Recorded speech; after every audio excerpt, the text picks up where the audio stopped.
Bonjour, je suis Christian et ici on va parler mathématiques. Aujourd'hui, on va apprendre comment résoudre une équation du premier degré. C'est quoi une équation du premier degré? Une équation du premier degré est une équation dont la forme générale est sous cette forme-là. On a ax plus b égale 0, avec a et b qui sont des constantes réelles. Autrement dit, a et b sont des nombres, d'accord? Des nombres. X est la valeur qu'on recherche, c'est l'inconnu. Et comment on résout une équation?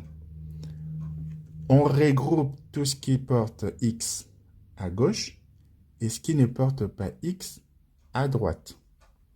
Et le principe de l'équation, c'est que si on traverse l'égalité, on perd son signe. Autrement dit, on change de signe. Si on était positif et qu'on va de ce côté, on devient négatif. Si on était négatif ici et qu'on revient de ce côté, on devient positif. Et vice-versa. D'accord? Donc, comment on résout donc cette équation? Le AX, il reste là, AX égale. Le B, comme il est plus B, il va de l'autre côté. Comme on l'a dit, quand on traverse l'égalité, on change de signe. Du coup, il devient moins B.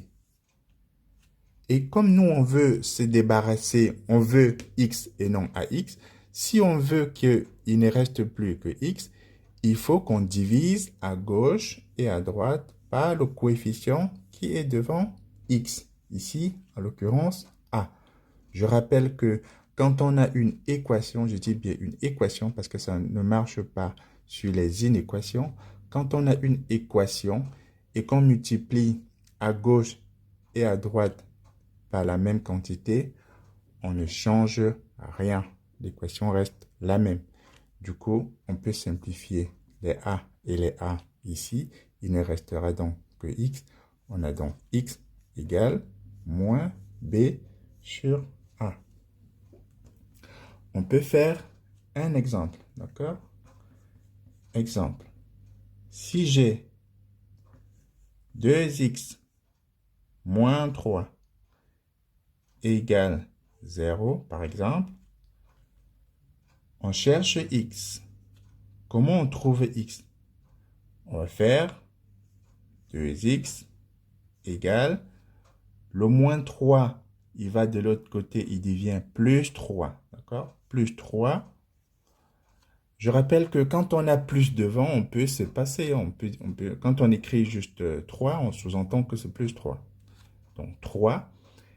Et nous, donc, on va diviser par le coefficient qui est devant x. Ici, en l'occurrence, 2.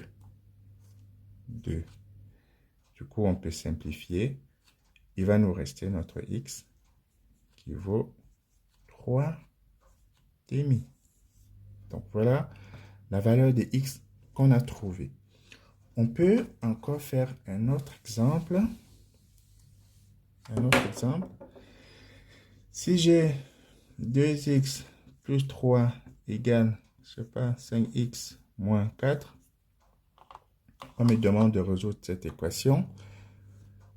Je vais regrouper tout ce qui porte x à gauche et tout ce qui n'a pas x à droite. Du coup, le 2x, il est de ce côté, il garde son signe, il est positif. Le 5x, il est de ce côté, je le ramène donc de ce côté. Comme il était plus 5, il va devenir moins 5x.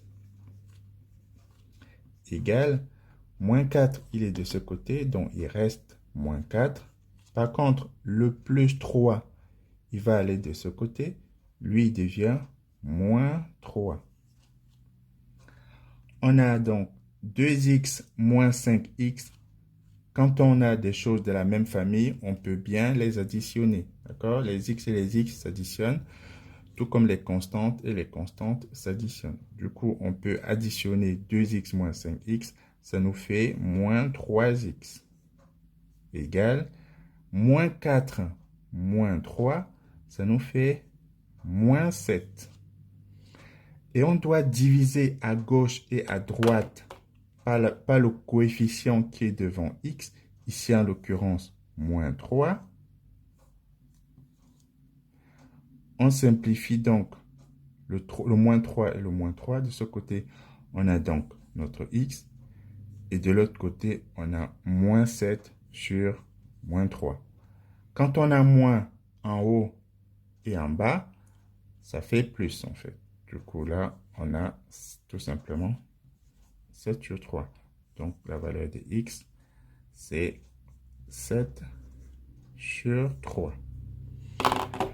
Voilà, donc c'est comme ça qu'on résout une équation du premier degré. Donc, le but, c'est de chercher la valeur de x, la valeur de l'inconnu. Voilà comment on résout. Si vous avez des questions, vous pouvez les poser en commentaire. Je vais essayer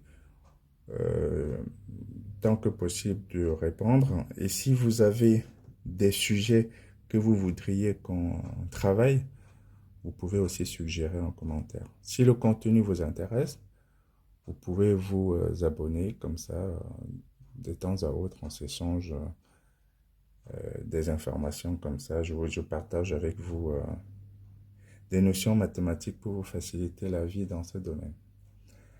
Je vous remercie. Au revoir.